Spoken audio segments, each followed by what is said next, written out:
नमस्कार। Loud India TV में आपका स्वागत है। हम एक सीरीज चला रहे हैं the great journalist of India और इसमें उन पत्रकारों को ले रहे हैं जो पत्रकार जिन्होंने हस्ताक्षर किए पत्रकारिता के इतिहास में।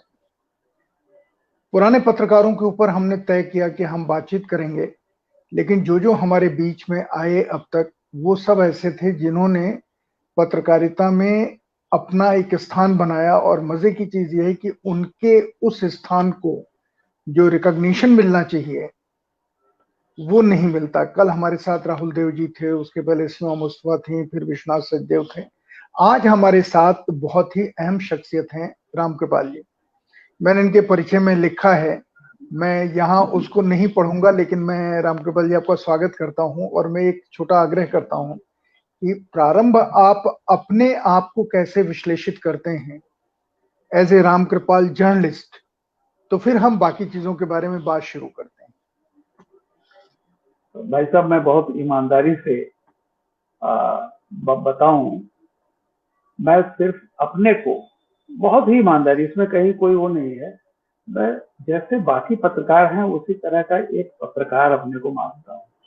और जैसा कि आपने ग्रेट और ये सब, ये आपका बड़प्पन है कि आप, मैं ईमानदारी से शुद्ध रूप से एक पत्रकार को भी मैं जैसे आया आप तो मेरे बहुत पुराने परिचित हैं, पता है आपको मैं कैसे आया इसमें। और मैंने इतना ही है कि मैं अपने को एक कंपैरेटिवली आज के समाज में जैसे एक पत्रकारिता ईमानदारी से की जाती है, मैंने भी बाकी मित्रों की तरह एक कोशिश की है कि एक ईमानदारी से पत्रकारिता कर लूं। और एक लंबा दौर तो मैं इसी में रहा पत्रकारिता में, और तो कुछ ना मुझे आता था ना मैं कुछ कर सकता था। तो मैं एक औसत पत्रकार हूँ, ना किसी से, मैं कहीं भी किसी पैमाने पर अपने को किसी भी दूसरे पत्रकार से कहीं भी किसी मामले में बड़ा या ऊंचा नहीं मानता। और मेरा मानना यह है कि एक पत्रकार जैसे मैंने शुरुआत की थी और जहां मैं खत्म किया, मुझे लगता है कि मेरी दोनों ऊंचाइयां वही है। रामकृपाल जी, हमारे देश में औसतन अगर माने इस समय या जब आप पत्रकारिता में आए थे, तो मोटे तौर पर जिलों के पत्रकारों को ले लें जो साप्ताहिक में छोटे छोटे लिखते थे और बड़े ऊपर वाले, इन सबको मिला लें तो उस समय करीब 7 या 8 लाख लोग पूरे देश में इस प्रोफेशन से जुड़े रहे होंगे। और अब उनमें हर कोई तो नवभारत टाइम्स का संपादक नहीं बन गया ना। नहीं, ये तो आपको सुनिए मैं ये सवाल क्यों कर रहा हूँ। देखिए, या तो किसी ने आपकी सिफारिश की, किसी ने आपको वो रास्ता बताया जिससे आप बन सकते हैं। नहीं, मेरा ये मानना है, हम आज किसी को महिमा मंडित करने के लिए ये प्रोग्राम कृपाल जी नहीं कर रहे हैं। हम ये जानना चाह रहे हैं कि ये पत्रकारिता की यात्रा जहां आज आप खड़े हैं और जिन जिन सोपानों को आपने छुआ है, क्या वो आसान थे या उनमें संघर्ष था? क्या वो आपके लिए चुनौती थे या बिल्कुल फूलों का बिछाया हुआ ऐसा रास्ता था जिसपे फूल बिखरे हुए हों? मैं वो इसलिए जानना चाह रहा हूं कि आज के पत्रकारों को ये पता होना चाहिए, और खासकर उन लोगों को जो पत्रकारों से जिनका रोज साबका पड़ता है, वो चाहे सब एडिटर हों, न्यूज एडिटर हों, असिस्टेंट एडिटर हों, एडिटर हों। तो मैं वो तकलीफ, वो जद्दोजहद, वो संघर्ष मैं चाहता हूं नए लोगों को भी पता चले कि आसान नहीं होता है शीर्ष पे जाना, और शीर्ष पे जाने की जो यात्रा है वो कितनी खुद को परीक्षाओं में डालती है। उन चीजों के बारे में बात करना चाह रहा हूं। मैं यहीं से ये बात शुरू करता हूं कि आप जिस शीर्ष पर पहुंचे और जहां से आपने प्रारंभ किया, आपने किन किन चुनौतियों का सामना किया? उन चुनौतियों में आप कहां घबराए, कहां आप हिले, कहां डुले, या और कहां चट्टान की तरह खड़े रहे? जी, मैं एक छोटी सी, मतलब शुरुआत, हालांकि हो सकता है कि लोग बोर हो जाएं मेरे बारे में, मेरी कहानी सुन के लोग क्या करेंगे, लेकिन मैं इसलिए बताऊं आपको कि मैं पढ़ रहा था काशी विश्वविद्यालय में और तभी मैंने आपके भी संपर्क में आया था। ये मेरी शुरू से रही है। थोड़ा मैं लॉ का छात्र था वहां पे, लेकिन एक मेरा अखबार पढ़ना, बाकी चीजों में ऐसे ही मेरी रुचि रही। तो जयप्रकाश जी, जब ये बिल्कुल गुजरात का मूवमेंट शुरू हुआ था, तो हरिवंश जो आजकल डिप्टी स्पीकर हैं, और हम लोग मित्र थे और हमारे साथ ही मतलब वो थे, वो दूसरी उसमें थे। हम जेपी मूवमेंट, जेपी की तरफ हम अट्रैक्ट हुए थे।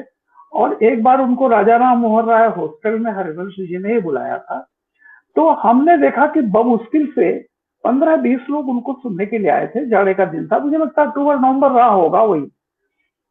तो जेपी एक कुर्सी पर बैठे, हम लोग घास पर लान में वैसे ही बैठे थे।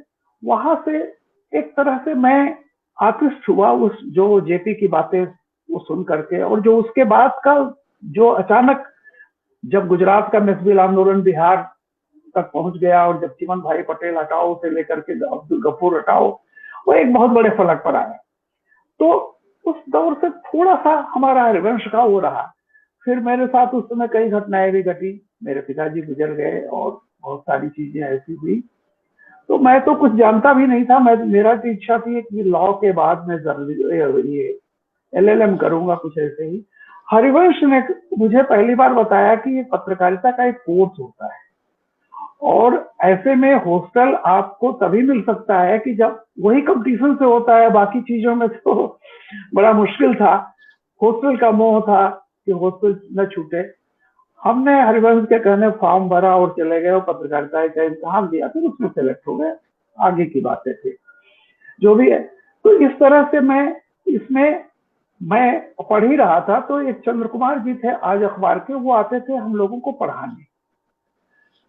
तो अब पता नहीं उनको क्या लगा कि मेरा एग्जाम खत्म ही हुआ था, उन्होंने एक दिन मुझे बुलाया क्लास में, वो बोला कि अब क्या करोगे। मैंने कहा कि कुछ भी नहीं है, मैं घर जाऊंगा क्योंकि मेरे पिताजी नहीं है और खेती बाड़ी है, वो अपना देखूंगा। बोले कि आज अखबार में कुछ दिन करोगे। मेरे लिए तो ऐसा था कि रिजल्ट भी नहीं निकला, कोई मुझे आज अखबार में रखने की बात करे और सामने से आकर के। बिल्कुल। फिर उन्होंने कहा कि आओ, और फिर मैं वहां गया। तो उस समय वो एक संपादक, उनका नाम मैं भूल रहा हूँ, विद्या भास्कर जी थे। तो उनसे मिला उला, फिर उन्होंने एक चिट्ठी देके मुझे कानपुर भेज दिया। और मुझे याद है कि एक जनरल कंपार्टमेंट में मैं अपना सामान लेकर के वहां कानपुर गया, और एक परिचित थे आईआईटी में, वो पढ़ते थे, उनके यहाँ मैं किसी तरह से रुका। खैर वो एक लंबी कहानी है। तो इस तरह से आज अखबार में मैंने शुरुआत की। फिर हरिवंश ने ही हमें उसी समय बता दिया था कि ये टाइम्स ऑफ इंडिया का एक वार्ड निकली हुई है, इसको चलो भर देते। हम लोगों ने भर दिया।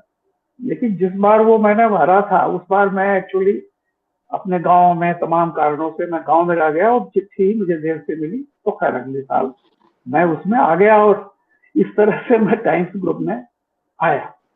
और आगे की फिर वो कहानी है।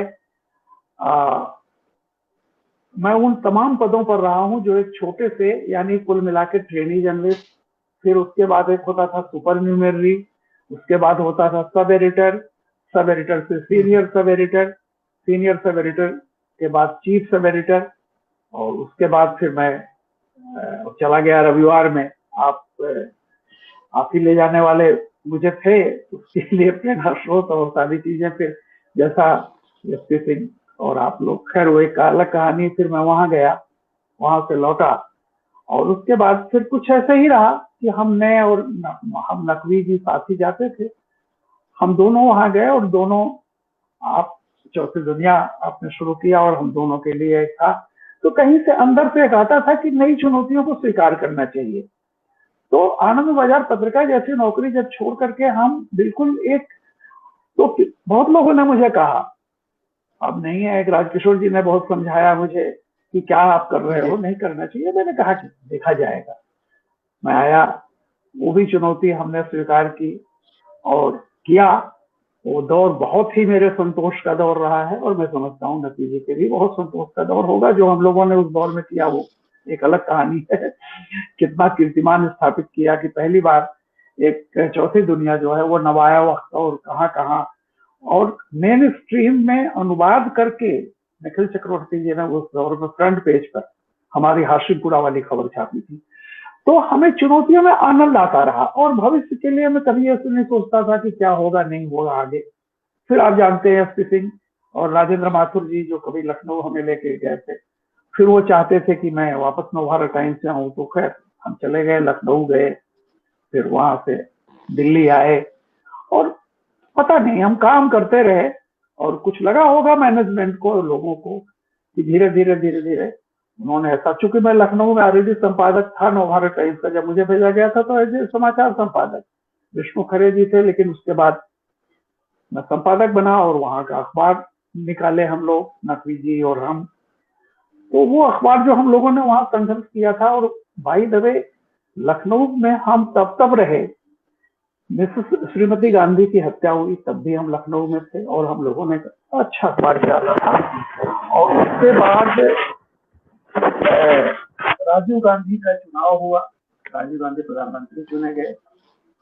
फिर संजोग ऐसा रहा कि 1990 में जब ये बाबरी आंदोलन शुरू हुआ और जिस तरह से गोलीकांड हुआ, तब भी हम वहां थे।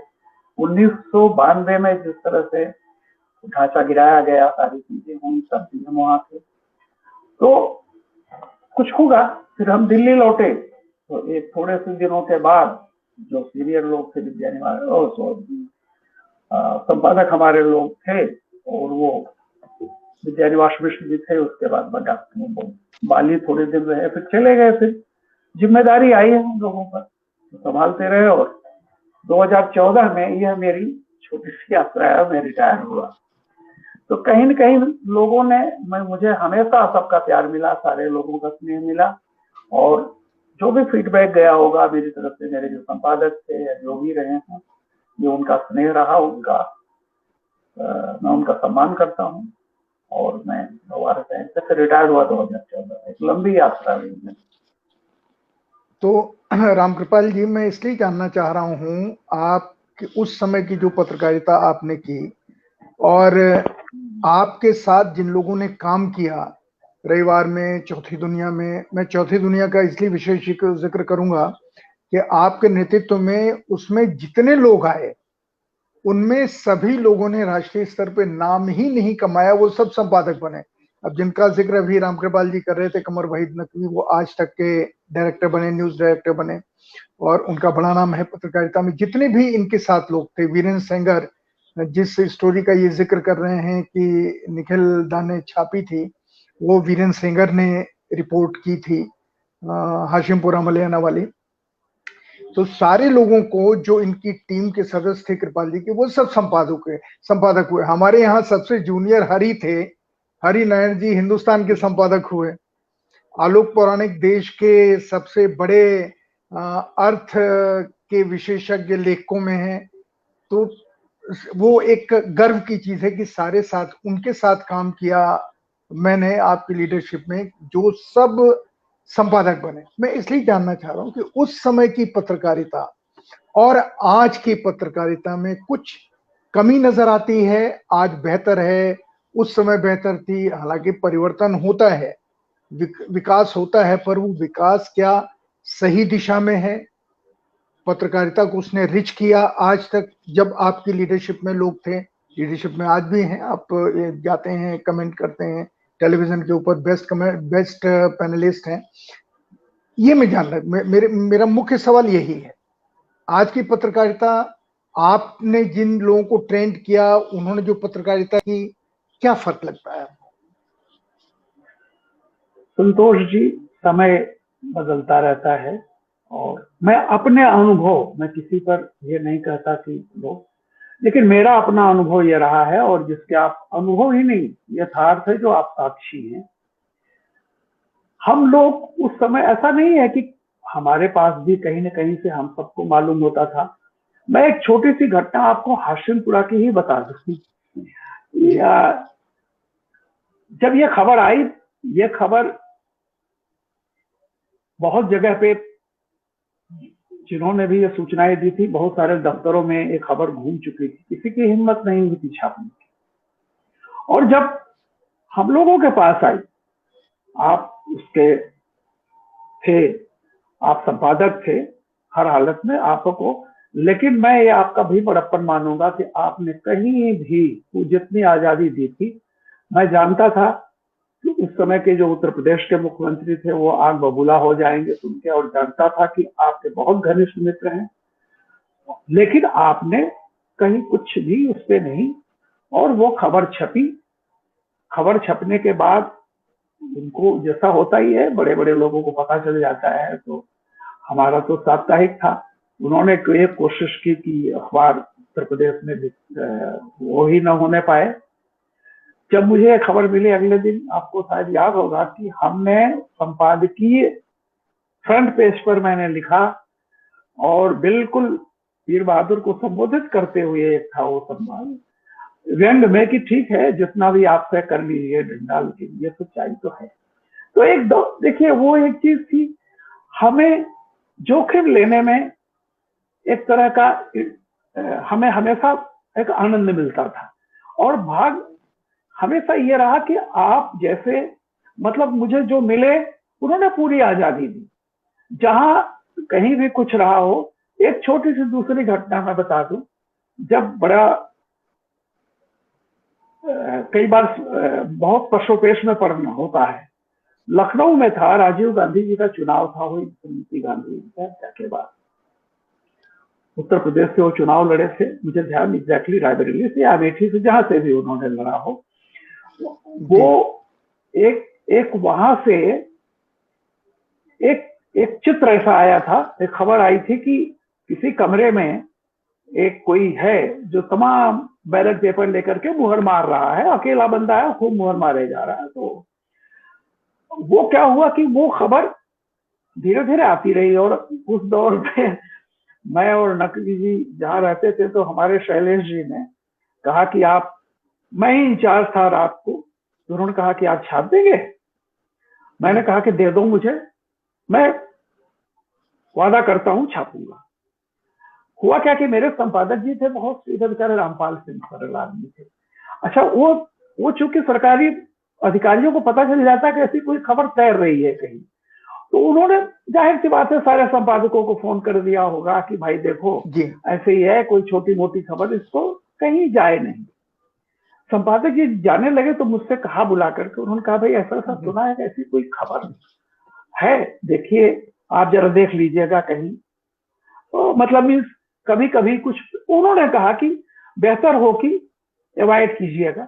मैंने कहा जाइए, मैं वादा करता हूँ खबर नहीं छापूंगा। अब मैं धर्म संकट में हो गया कि संपादक से मैं वादा कर चुका हूं कि इस तरह की कोई खबर आएगी नहीं छापूंगा, और अपना मैं लेखक रिपोर्टर से वादा कर चुका हूं कि छापूंगा। बहुत सोचा मैंने, फिर मैंने एक तरकीब निकाली, मैंने वो फोटो छाप दी सिर्फ, और उसका एक कैप्शन दे दिया कि क्या खबर देती हैं ये तस्वीर। अगले दिन रामपाल जी आए, मुस्कुराए, बोले हाँ आप खबर तो नहीं छापी आपने, लेकिन जो छाप दिया। तो एक बड़ा इंजॉयमेंट, मैं खाली उदाहरण के लिए कह रहा हूँ कि एक अलग अलग होता था। तो वो आजादी अब मैं देखता हूँ कि शायद, मैं फिर अब बड़ी विनम्रता से मैं किसी आज के किसी भी पत्रकार या उस पर आरोप नहीं लगाना चाहता, हो सकता है कि उनको उतनी फ्रीडम न मिल रही हो या चीजें हो। मैं थोड़ा सा ये देखता हूँ कि उस तरह का जोखिम लेने वाले, उस तरह की चीजें करने वाले, मुझे लगता है कि अब कम दिख रहा है उस तरह का प्रयोग या सारी चीजें। मैं नहीं कहता कि हमने बहुत अच्छा किया था, आज की तारीख में नहीं है, हैं बहुत सारे लोग, उनकी अपनी स्थितियां होंगी, उनकी परिस्थितियां होंगी, जहां तक भी है। लेकिन एक चीज मैं ये कहूंगा कि थोड़ा सा मुझे ऐसा लगता है कि कहीं ना कहीं से, जैसे हमारे समय में क्या होता था कि आइडियोलॉजिकल विभाजन नहीं था, मेरी अपनी पर्सनल व्यक्तिगत रूप से विचारधारा हो सकती है, बिल्कुल बिल्कुल बिल्कुल बिल्कुल। लेकिन हम कहीं, आपको मैं जैसे उदाहरण दे रहा था कि मैंने वो भी छापा, और 1990 में जब हमारे एक रिपोर्टर थापा ने, जब ये बात हो गई थी और मुलायम सिंह ने कह दिया कहीं परिंदा भी पर नहीं मार सका है, और उन्होंने विश्वनाथ जी को ये बता दिया, विश्वनाथ जी ने विश्वास किया, तो उन्होंने पीसी कर दी दिल्ली में कि वहां परिंदा भी पर नहीं मार पाया। और जब हमारा अखबार आया, सुबह फोटो छपी, तो वो 10-12 लड़के ऊपर चढ़ के गुंबद वो तोड़ रहे थे। हाँ, उस समय फिर मेरे पास सुबह सुबह फोन आया, अब किसका फोन आया आप समझ लीजिए। उस समय जो मुख्यमंत्री जी थोड़े से नाराज हुए कि भाई अब क्या है, तो मैंने यही जवाब दिया था। मैंने कहा था देखिए, शब्द पर आपत्ति हो सकती है, लेकिन ये तो चित्र है, और वो जो रिपोर्टर अपनी जान पे खेल करके कोई चीज करके आया है, तो बाद में वो भी कन्विंस्ड हुए, ऐसा नहीं है, लेकिन जैसा जो होता है, हमने कहा कि भाई अगर मैं नहीं छापता तो मुझे मुझे इंचार्ज बनने रहने का कोई अधिकार नहीं था, मैं चला जाता। तो ये मैं केवल ऐसी घटनाएं बता रहा हूँ, ऐसा नहीं है, आपने मनमुटाव भी आपने होते थे। आपने हाँ कृपाल जी, आपने बहुत महत्वपूर्ण एक बात कही, दो तीन बातें कही। एक तो आपने कहा कि आप जिनके साथ रहे उन्होंने आपको बहुत आजादी दी, संपादकों ने, और आपने भी उसको अपने संपादक रहते हुए प्रैक्टिस में लाया। आपने भी अपने रिपोर्टर्स को वही आजादी और वही संरक्षण दिया जो आपको मिला था। एक ये महत्वपूर्ण बात बताई। दूसरी महत्वपूर्ण बात जो जिससे मैं जो मैं जानना चाह रहा हूं कि जब आप संपादक थे या उस दौर की पत्रकारिता में, दो चीजें बहुत महत्वपूर्ण थी। एक तो फील्ड रिपोर्ट बहुत महत्वपूर्ण थी, और दूसरी सीमा मुस्तफा जी आई थी, उन्होंने जिक्र किया कि उस समय हमारा सिद्धांत ये था, जो जिन संपादकों का आपने नाम लिया, सुरेंद्र प्रताप सिंह रहे हों या माथुर साहब रहे हों, उनका ये था कि कलम जो निर्बल है, जो गरीब है, जो सताया हुआ है, उसके पक्ष में सोचना शुरू करना चाहिए। फिर रिजल्ट क्या निकलता है, आपको फैक्ट क्या मिलता है, वो दूसरी चीज है।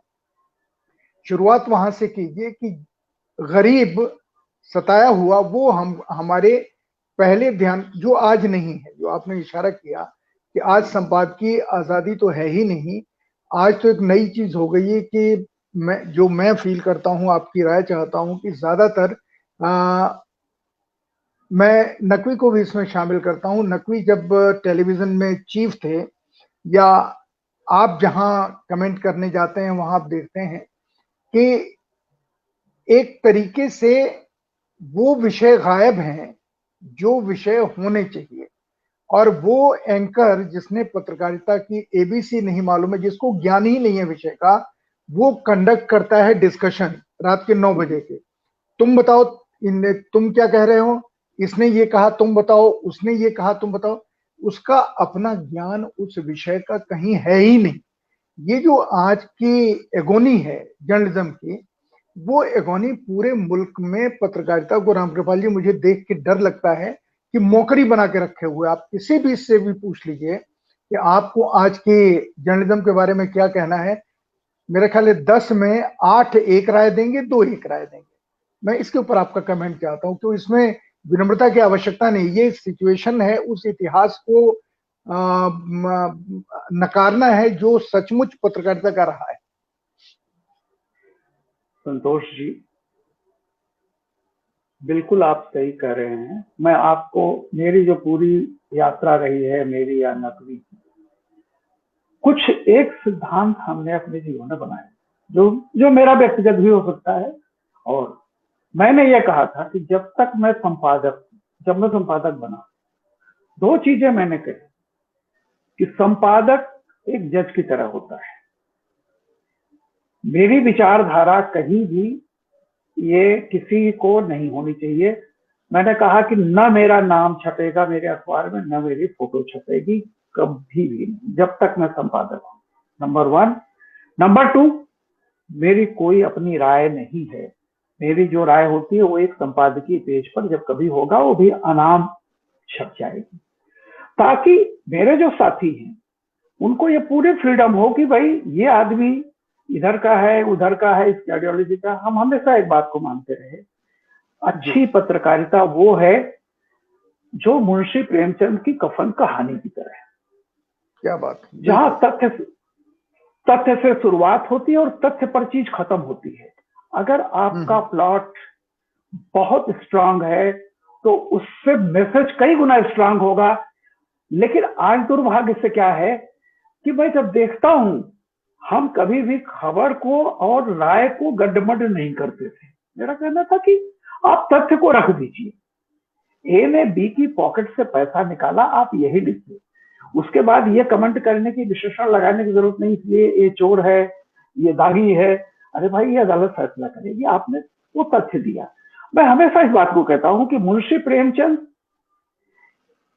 एक बहुत बड़े उदाहरण है, या आप ले लीजिए आवारा मसीहा के शरदचंद्र, उनका पूरा पूरा एकदम प्लॉट है, कहीं भी वो ये नहीं लिखते कि और क्या है, लास्ट में सोल्यूशन नहीं बताते, क्योंकि जब आप तथ्यों को ढंग से रखेंगे तो वो अपने आप में बहुत बड़ा मैसेज हो जाता है। दिक्कत यह है कि आज एंकर भी आते ही और प्रिंट में भी ये रोग लग गया है कि आपका जो हेडिंग है वही एक राय से शुरू होती है। तो अब ये बताइए कि अगर आपने पहले ही राय दे दी, और मेरा ये मानना है कि जैसे मैं कर रहा हूं, मैं संपादक हूं, एंकर को भी मुझे तो ये टॉपिक है, और टॉपिक ऐसा होना चाहिए कि जिसमें दोनों लोग बात कर सके, कोई भी हो सकता है, उससे सहमत हो असहमत हो सारी चीजें, लेकिन वो ऐसा चीज होती है कि आप तो नहीं समझ जाइएगा कि ये क्या है। वो मुझे थोड़ा सा खराब लगता है। और अब तो जिस तरह की चीजें हो रही हैं, मैंने तो जीवन में हमेशा यही पढ़ा है कि अगर आपके शब्दों में ताकत है तो कितना भी धीरे से बोलें। और माथुर जी कहते थे कि आप लिखते क्या हो ये महत्वपूर्ण है, उसे लकड़ी की कलम से लिखते हो या सोने की कलम से, ये महत्वपूर्ण नहीं है। बहुत अच्छा उनका था कि तुलसीदास ने रामचरितमानस सोने की कलम से लिखा, बिल्कुल या बिल्कुल बिल्कुल, या उससे, ये महत्व नहीं है। तो दुख तो होता है, और इसीलिए बताऊं कि ये भले हो जाए भाई, मासेस बहुत देख रही हूं, लेकिन एक ऐसा वर्ग है जिससे, जो जैसे मैं हूं, मैं अपने को कोई प्रबुद्ध नहीं कहता, लेकिन मेरा ऐसा है कि नहीं, जहां पे इस तरह से शुरुआत होती है तो फिर मैं रुक जाता हूं। और मेरा भी मानना है कि पत्रकारिता, देखिए पत्रकारिता एक पब्लिक प्लेटफॉर्म है। संतोष जी, चाहे वो रेडियो हो, चाहे वो टेलीविजन हो, चाहे वो अखबार हो, ये पब्लिक मीडियम है। आपका सिर्फ आपके अपने को परिलक्षित करने का मीडियम नहीं है, सेल्फ एक्सप्रेशन के मीडियम है। पेंटिंग है, स्कल्पचर है, आप कहानी लिखिए, आप साहित्य लिखिए, आप उपन्यास लिखिए, लेकिन जब आप पब्लिक प्लेटफॉर्म पर आते हैं तो वहां ये नहीं चलेगा कि I must be prevailed upon you. ये थोड़ी सी एक बड़ी दिक्कत आ गई है। मैं किसी की आलोचना नहीं कर रहा हूं, लेकिन मैं अपनी जो मेरी राय है, आप स्थिति बता रहे हैं, और वो स्थिति ही जानने के लिए हम लोग बातचीत कर रहे हैं। आपने एक और महत्वपूर्ण बात की, जिनमें मैं दो नाम लेना चाहूंगा जो अपने शो में यहाँ आ चुके हैं।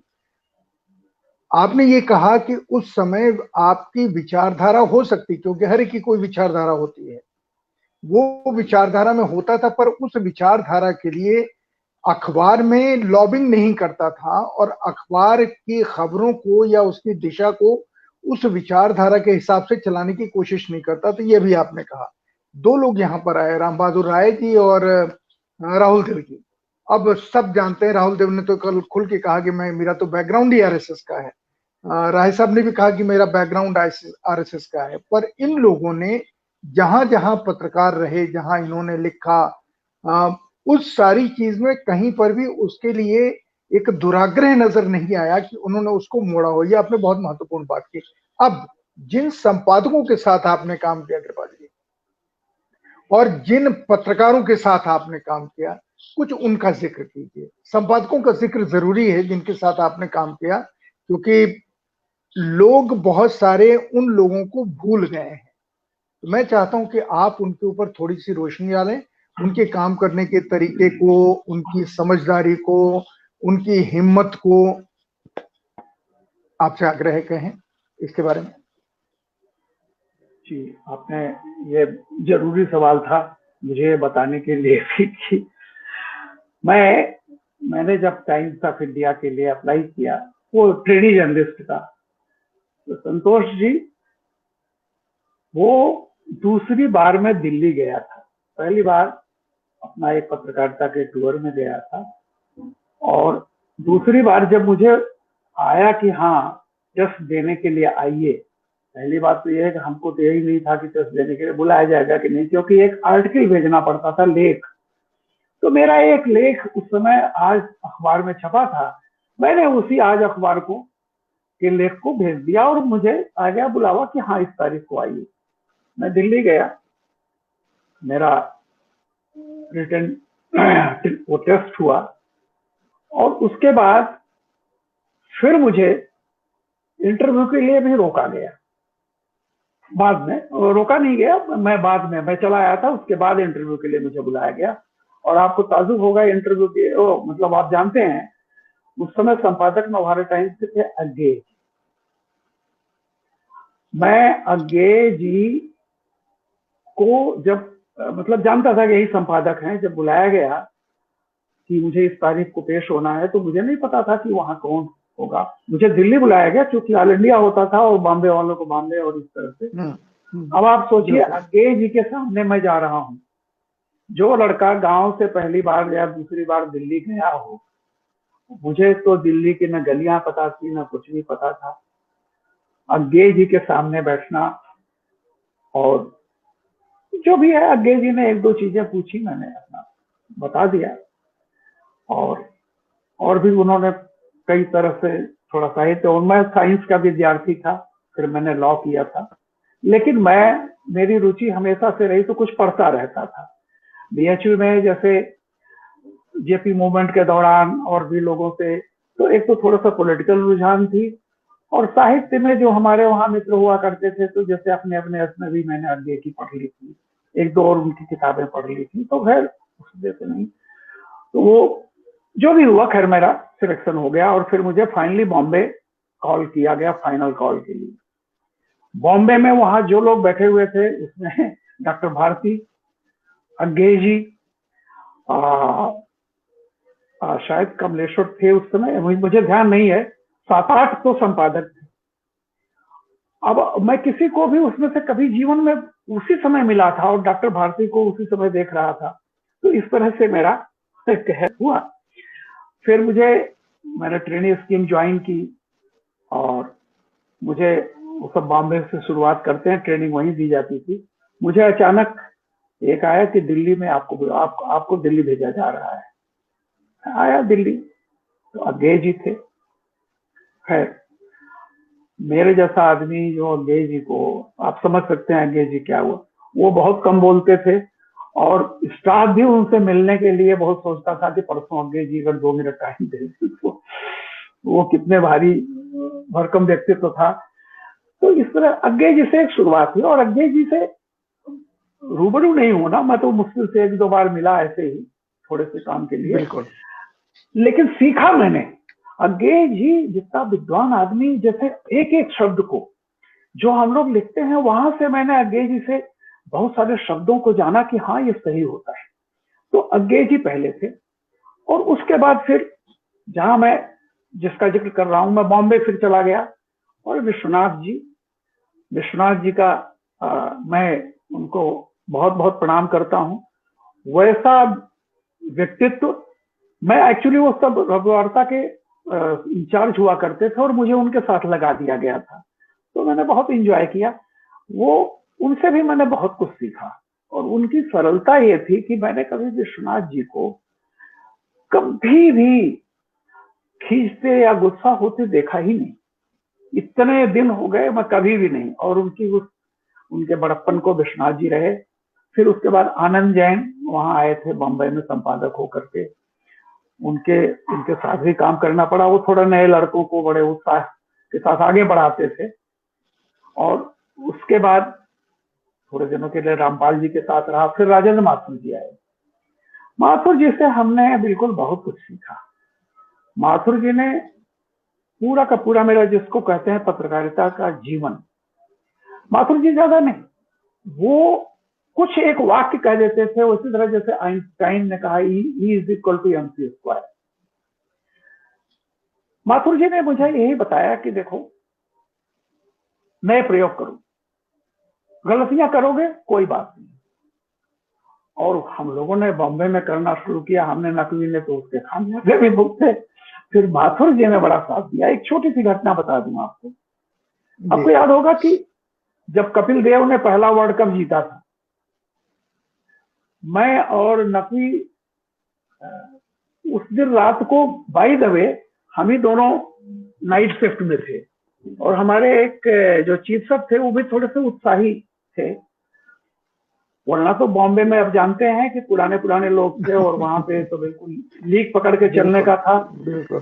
तो उस दिन ऐसे ही उन लोगों ने कहा कि, वो सुदर्शन जी ने कहा कि भाई ऐसी आज है, कोई अच्छी सी हेडिंग आज तुम लोग सोचो। तो नकवी ने भी, अब शायद उसमें नकवी ने भी बनाया, हम दोनों ने विचार किया, तो जो हेडिंग बनी, अंग्रेजी में आता था कपिल्स डेविल्स लिखा जाता था उस दौर में। तो ये रहा है कि कपिल के देवों ने कमाल कर दी, बस वो हम लोगों ने छाप दिया, वो मतलब आई और सुबह अखबार में छप गया।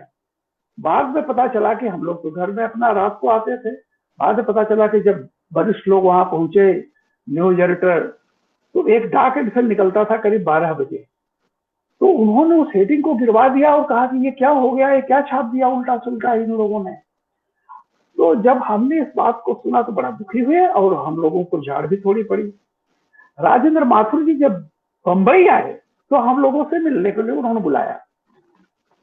तो मैंने माथुर जी से कहा, हम लोग से मैंने कहा, माथुर जी आप तो कहते हैं कि नई नई चीजें कीजिए, और हमने इस दिन ये हेडिंग लगाई थी, बाद में हेडिंग भी बदल दी गई और हम लोगों को कहा गया कि ये क्या फुटपाथिया हेडिंग लगाते हो।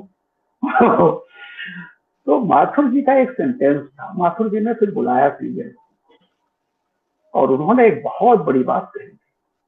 उन्होंने कहा कि देखिए, हम उन्होंने अंग्रेजी में कहा कि I am ready to accept the mistakes of the younger people, but I will not tolerate the tradition of you people. कि मैं नए लोगों की गलतियां स्वीकार करने को तैयार हूं, मेरे पास जगह है दिल में, लेकिन आप लोगों के पूर्वाग्रह के लिए मेरे पास जगह नहीं।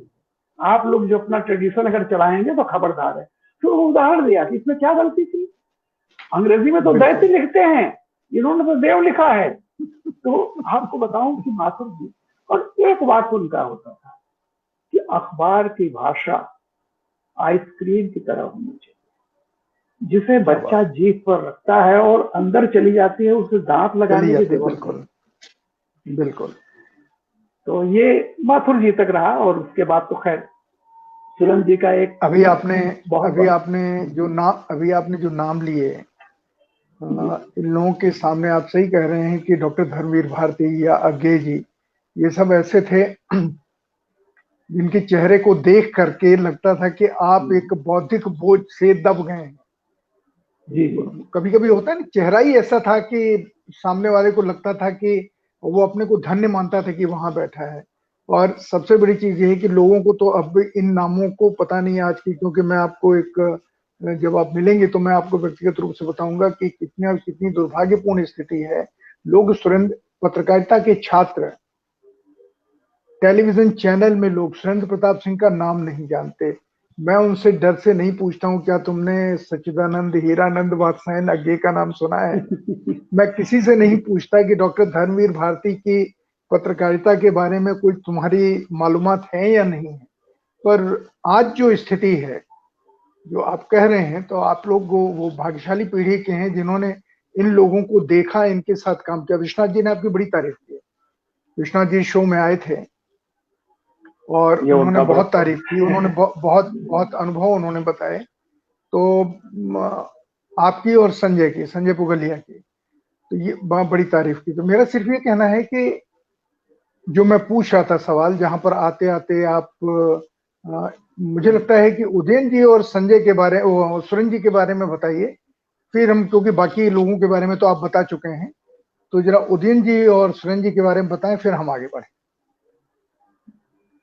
देखिए, उदयन जी से मेरा तो, चूंकि आप ही मुझे ले गए थे शायद उदयन जी ने, और बहुत उदयन जी को मैं एक सीनियर पत्रकार, एक उदयन जी दोस्त बहुत अच्छे होते थे, चाहे जूनियर भी हो तो उसके दोस्त हो जाते थे। तो उदयन जी में वो चीज थी, और उदयन जी भी छूट पूरी देते थे कि अगर आप करो, विश्वास करते थे टीम पर। और चूंकि उदयन जी से मेरा उस तरह का ज्यादा रहा नहीं, केवल दौर एक छोटा सा जब मैं रविवार में उदयन जी के साथ था तब रहा। सुरेंद्र जी का मेरे प्रति एक दूसरा ही स्नेह रहा है, और आप भी जानते हैं वो। जबकि हकीकत ये है कि सुरेंद्र जी के, मतलब जब भी मैं आया टीम में, तो मैं सीनियर पोजीशन में आया और सुरेंद्र जी के साथ डायरेक्ट वहां नहीं रहा। सुरेंद्र जी जब मुझे दोबारा माथुर जी लेके आए तो मुझे लखनऊ भेज दिया। तो एक तरह से मैं फिर वो थोड़े दिनों के बाद मेरा नाम प्रिंट लाइन आने लगा संपादक की उसमें। लेकिन सुरेंद्र जी से मैं उनको जो बराबर जो मैंने सीखा, मैनेजमेंट और खबरों की पकड़ जो उनकी होती थी, एक बहुत छोटी सी भी अखबार में कहीं कोई खबर छपी है वो उसको पढ़ लेते थे और पढ़ करके वो कैसे उनको ये पोटेंशियल होता था कि ये चीज है। तो एक जो मैं बल्कि ये कहूं कि पत्रकारिता का एक दौर जो साप्ताहिक रघुवीर सहाय जी ने जहां दिनमान को लेकर गए थे वो भी एक ऊंचाई थी। उसके बाद से पत्रकारिता को एक जिससे इन्वेस्टिगेटिव जर्नलिज्म कहते हैं उसके जनक हिंदी में सुरेंद्र प्रताप सिंह थे। जैसे उन्होंने रविवार को निकाला आप सब लोग जानते हैं। और देखिए एक तो उनका ये पहलू था कि खबरों की परख और सचमुच, और वो हमेशा परंपरा को चुनौती देने वाले पत्रकार थे। उन्होंने तमाम चीजों को वो चुनौतियां दी। जब ऐसे संपादक हुआ करते थे जिनसे अगर पूछ लो कि सर्कुलेशन कितना है आपके अखबार का, तो वो समझते थे कि उनका अपमान हो रहा है। सुरेंद्र जी पहले व्यक्ति थे, उन्होंने कहा कि आप अखबार अगर के संपादक हैं तो आपको सबसे पहले सर्कुलेशन जानना चाहिए अपने अखबार का। वो दौर चला गया है और ये बहुत बड़ी बात थी। और उन्होंने एक जीवन में मुझे व्यक्तिगत रूप से एक सलाह दी थी। और पता नहीं वो घर पे चाय पिलाने के लिए बुला लिया करते थे, जमपुरा में मैं रहता था और बगल में रहते थे वो। उन्होंने एक दिन मुझसे ऐसे ही कहा था कि राम कृपाल, किसी भी पत्रकार के, संपादक हो, सीनियर पोस्ट पे जा रहे हो, किसी भी पत्रकार को चाहे जितना डांट देना, चाहे जितना बुला के जलील कर दो, कभी उससे आर्थिक दंड मत देना। क्योंकि जो पैसा उसको तनख्वाह मिलती है वो उसकी बीवी और उसके बच्चों के लिए हो, कभी किसी पत्रकार को आर्थिक दंड मत देना। संतोष जी ये बात उनकी मुझे लगी बहुत ही रेयर थी।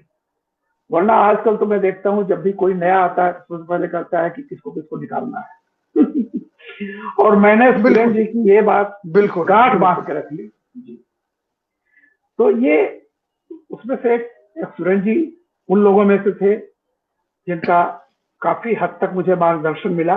लेकिन मैं तब तक चूंकि एक टीम लीडर था तो उस ढंग का मार्गदर्शन मिलता था। आप कह लीजिए कि सेमी मैनेजमेंट जैसा आपके साथ भी रहा मेरा, कि आधा एक तरफ से प्रबंधन भी देखना है और संपादकीय देखना। लेकिन माथुर जी का भी मैं आपको एक छोटी सी घटना बताऊं। जब ये राजीव गांधी के चुनाव पर हम लोगों ने जो अखबार लखनऊ से निकाला था तो दिल्ली में माथुर जी थे। माथुर जी ने उसकी अपनी जो भी हेडिंग वोडिंग दी और जब अगले दिन सारे अखबार वहां पहुंचे बंबई के हमारा, तो माथुर जी ने कहा कि ये लखनऊ के अखबार को बोर्ड पे लगाओ और उस पर लिखा कि बेस्ट एडिटेड, मतलब सारी चीजें। तो ये बहुत बड़ी बात होती थी कि उन्होंने अपनी ही लगाई हुई हेडिंग से हम लोगों की लगाई हुई हेडिंग या उसकी सजावट या जिसको कहते हैं सारी चीजें पैकेजिंग को बेहतर माना। ये बहुत रेयर क्वालिटीज होती है किसी में भी, जो मुझे फॉर्चुनेटली मिली। मैं इस अवसर का लाभ उठा करके दो चीजें आपसे और शेयर करना चाहता हूं जो सुरेंद्र जी में खास थी। एक तो सुरेंद्र जी ने इन्वेस्टिगेटिव जर्नलिज्म तो शुरू ही किया, दूसरा सुरेंद्र जी ने फॉलो अप स्टोरी का सिस्टम शुरू किया जो साप्ताहिकों में था नहीं। और उस फॉलो अप स्टोरी की वजह से उन्होंने कई मंत्रियों की जान ले ली और एक मुख्यमंत्री की जान ले ली, श्रीपद मिश्रा की। मुझसे जबरदस्ती उन्होंने कहा कि नहीं इसके ऊपर ये जोखई को छोड़ना नहीं। वो हरिजन था, उन दिनों हरिजन कहते थे कि इसकी रिपोर्ट करो, इसकी रिपोर्ट करो, और उनको इस्तीफा देना पड़ा। इंदिरा जी ने दिया। मैं इस चीज का अभाव भी आज की पत्रकारिता में देखता हूँ। इन्वेस्टिगेशन तो है ही नहीं और फॉलो अप स्टोरी तो बिल्कुल नहीं। फॉलो अप स्टोरी भी उसकी जो निर्बल है, निस्सहाय है, जो डीएम के दफ्तर नहीं जा सकता हमारे डर के, पुलिस थाने में नहीं जा सकता, उसकी follow up story. Sushant Rajput की नहीं, जैसा हमारे मित्र अर्णव कर रहे हैं। हालांकि अर्णव एक अलग तरीके से उसको फॉलो अप कर रहे हैं, मैंने उनको प्रशंसा भी की। मैंने कहा चलो तुम कम से कम एक चीज पकड़े तो हुए हो। पर फॉलो अप स्टोरी हिंदी पत्रकारिता से, अंग्रेजी का मैं नहीं जानता, क्योंकि अंग्रेजी में भी जब से अश्विनी जी वगैरह गए हैं, इंडियन एक्सप्रेस का पुराना लौट गया है। जब से किसकी बात करें हम, अरुण शौरी जी ने जब से छोड़ा है, तो मुझे लगता है कि इंडियन एक्सप्रेस ने भी फॉलो अप स्टोरी कम की है। हालांकि ऋतु करती हैं कुछ, वो हम लोगों के साथ ही रही हैं, ऋतु सरीन।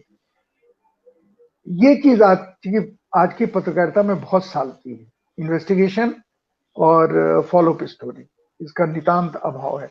कृपाल जी, आपने जिन पत्रकारों के साथ काम किया, जिनको आपने खड़ा किया, उन लोगों ने कभी आपसे ये कहा कि उनको दबाने की कोशिश हो रही है, आप उनके साथ खड़े हुए हैं? क्योंकि मेरा अनुभव ये है, आपका भी होगा, कि हमारे संपादक हमारे साथ खड़े होते थे अगर हम किसी परेशानी में हैं, और खासकर अगर सत्ता से लड़ाई है या पैसे वाले से लड़ाई है, तो संपादक साथ खड़े होते। तो उसी का फॉलो अप हमने अपने जीवन में किया। मैं आपसे उन घटनाओं को जानना चाह रहा हूं कि क्या कोई ऐसी घटनाएं याद है? संतोष जी, बहुतेरी घटनाएं थी, लेकिन मैं आपको बताऊं कि अब उस तरह से तो नहीं, लेकिन मैं एक दो चीज बताऊं। बहुत कुछ डिपेंड करता है कि आप, जैसे मैं अगर कोई चीज लेके किसी के सामने जा रहा हूं, तो मेरे तर्क में कितना दम है और क्या है। मैं आपको छोटी सी घटना बताऊं। मैं लखनऊ में संपादक बन गया था। एक वहां मेरे ही अंडर में काम करते थे, लेकिन वो नॉन ट्रेड यूनियनिस्ट थे, और उनको लेकर के मतलब जैसे होता है मैनेजमेंट का भी, वो प्रमोशन की बात थी और सीनियरिटी में आ रहे थे। हालांकि उस समय वो मुझसे बात भी नहीं करते थे। उनको लगता था कि मैं तो ऐसे हूँ मैनेजमेंट का, और फलाना, जैसे होता है, स्वाभाविक होता है। मैं जब दिल्ली गया, तो जब सारी चीजें रखी सामने, तो टॉप मैनेजमेंट के डायरेक्टर और लोगों ने कहा कि अरे, इसका इसका नाम कैसे लिख के आप ला रहे हैं? मैंने कहा क्यों? बोले ये तो देता है और ये तो आपको गाली भी देता है। मैंने कहा तो, मैंने कहा कि देखिए, वो मुझे गाली देता है या वो नेतागिरी करता है, इससे मेरा कोई लेना देना है। अगर मैं इन कारणों से इसका प्रमोशन नहीं करूंगा, तो आप मुझे बता दीजिए कि मुझे पत्रकार संपादक बने रहने का नैतिक अधिकार रहेगा? बिल्कुल बिल्कुल बिल्कुल। चुप हो गए वो लोग। बोले फिर सोच लीजिए, आप ही को प्रॉब्लम। मैंने कहा आने दीजिए मुझे प्रॉब्लम। और आप ताजुब करेंगे कि जब उनका मैं प्रमोशन लेटर उनके हाथ में दिया, तो वो इतने इतने ज्यादा भावुक थे वो, तो कभी उन्होंने सोचा नहीं था कि मेरे हाथों से उनका प्रमोशन होगा। मैंने कहा देखो यार, मैं एक प्रोफेशनल आदमी हूं, यहां मैं हूं, मुझे कुछ भी आप कह लो, मुझसे मुझे कोई फर्क नहीं पड़ता, और मेरा तुम्हारा व्यक्तिगत मामला। लेकिन एक संपादक के रूप में मुझे जो लगेगा उचित मैं करूं। तो ये मतलब इस तरह की कई चीजें हैं। कई बार क्या होता है कि आपको, जब मैं यहाँ संपादक था, एक छोटी सी और बात बताऊं।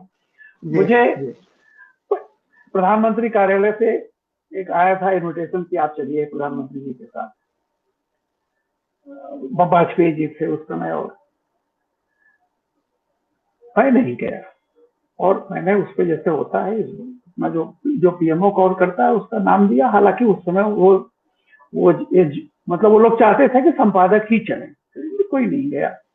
कहीं से कोई शिकायत, उनके यहाँ से एक वरिष्ठ मंत्री ने शिकायत की कि भाई आपका ये कौन सा संपादक है, लोग तो अटल बिहारी वाजपेयी जी के साथ जाने के लिए लाइन लगाए रहते हैं, और ये उन्होंने मना कर दिया। मतलब उनको लगा कि बड़ा अपमानजनक है ये बात बहुत सीनियर लेवल पर पहुंची। तो मुझसे तो किसी ने नहीं, डायरेक्टली तो शेयर होल्डर्स के पास ही पहुंची। शेयर होल्डर ने कहा कि भाई जरा पूछ लो क्या मामला है।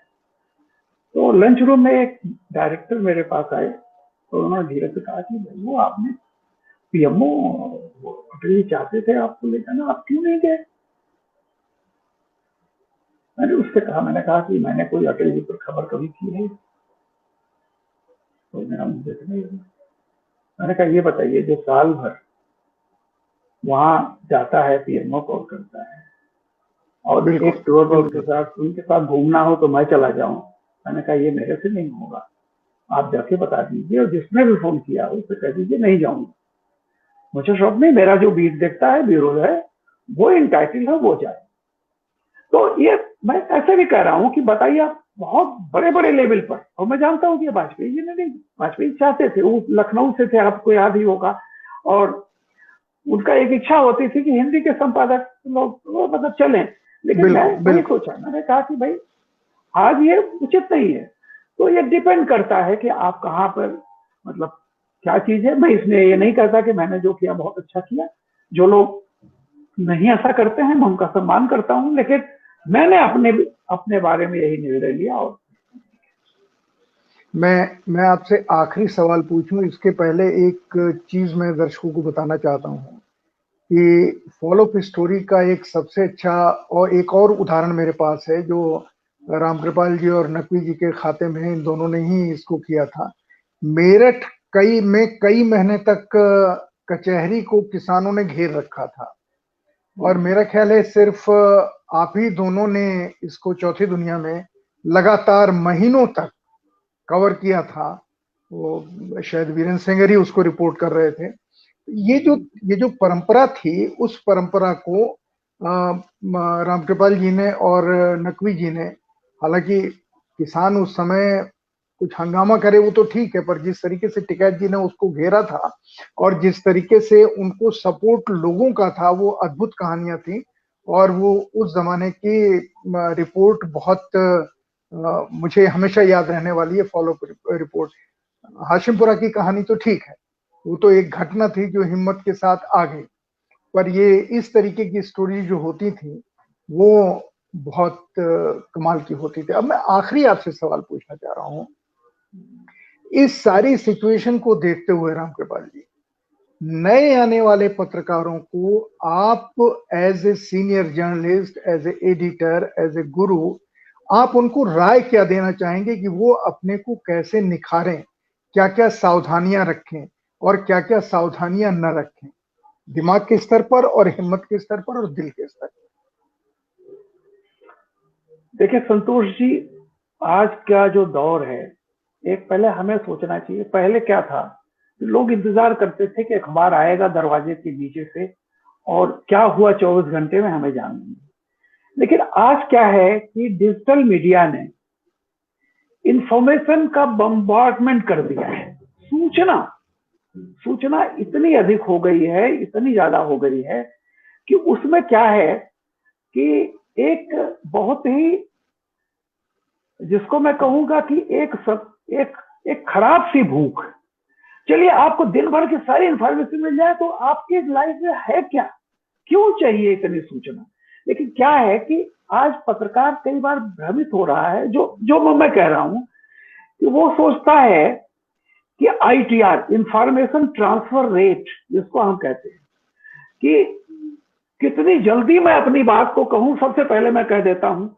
तो उस चक्कर में क्या हो रहा है कि इंफॉर्मेशन के पीछे लोग इतने पागल हो गए हैं।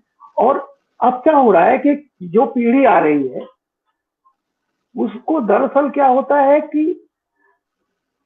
News in the real time जिसको कहते हैं, जो जब जहां हो रहा है उसी उसी क्षण मुझे पता चले। जैसे क्रिकेट की लाइव कमेंट्री होती है। सवाल इस बात का है कि इस इतना सारा इंफॉर्मेशन आपको इकट्ठा मिल जाएगा तो ये दुख का कारण है, आपको सुख का कारण नहीं है। पहले बिल्कुल एक भैंस मर जाती थी, चिट्ठी लिखती थी दीदी, या कोई घर में डेथ हो जाता था, जब पति को मिलता था तो 15 दिन हो चुके होते थे। चिट्ठी पढ़ने के बाद वो रो लेता था, फिर इत्मीनान से कि भाई अब तो बिल्कुल हो चुका होगा सब, अब कुछ पैसा ऐसा कमा के घर चलना है।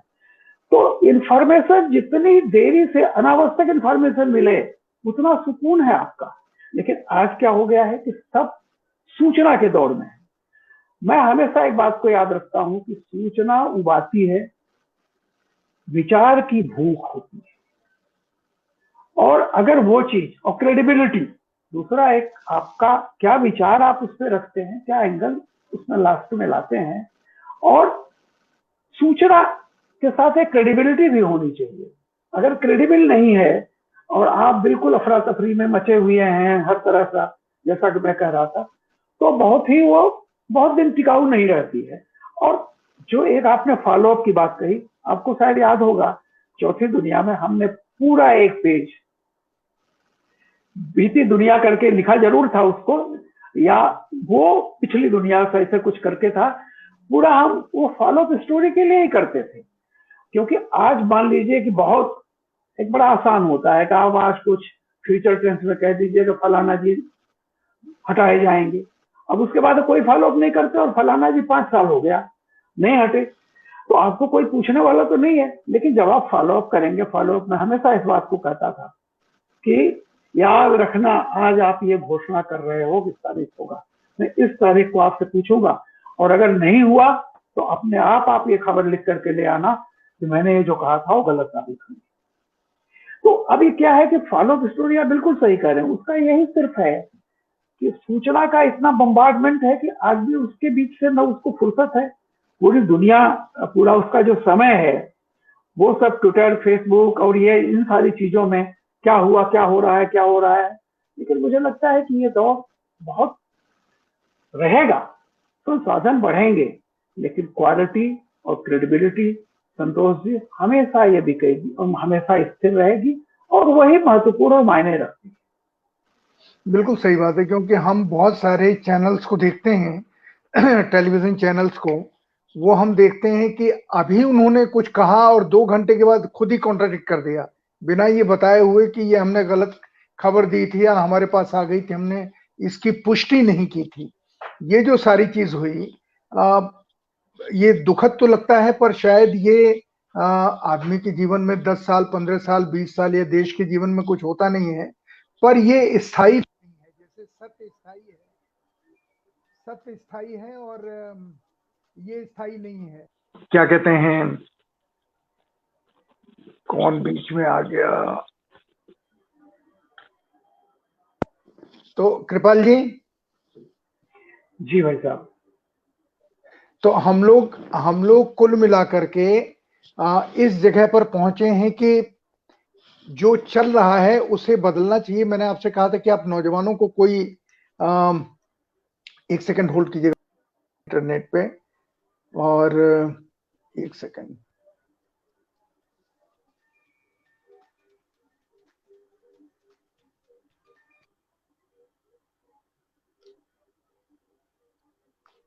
एक second.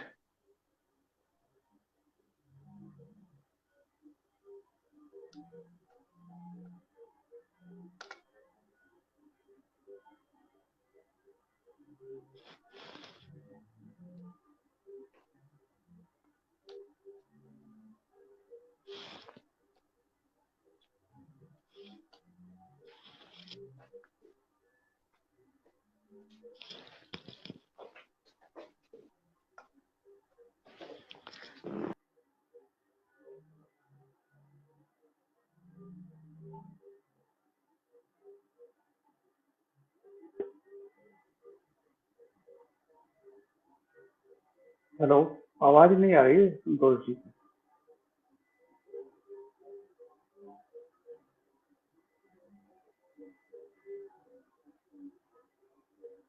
Hello.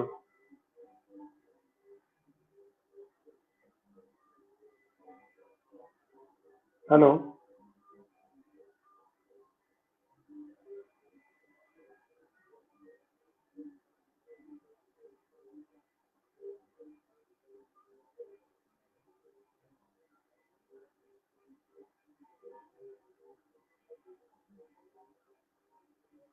Hello. Hello. Hello.